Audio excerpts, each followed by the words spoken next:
Nagkayaka pa ang 14 at 13 taong gulang na magkapatid na kasamang naabusa na susunog nilang bahay sa Purok Kaunlaran, Barangay Saloy, Calinan District, Davao City, alas 6 ng gabi, Lunes, Enero 8 ng taon.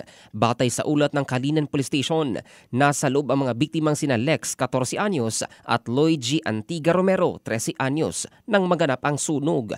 Unang nakapansin sa nasusunog na bahay ang isang Sergio Camilo Juarez at sinubukang humingi ng saklolo sa ibang mga kapitbahay. Dahil gawa sa light materials, mabilis kumalat ang apoy at tumupok sa bahay at kasabay nito ang 2 binatilyo.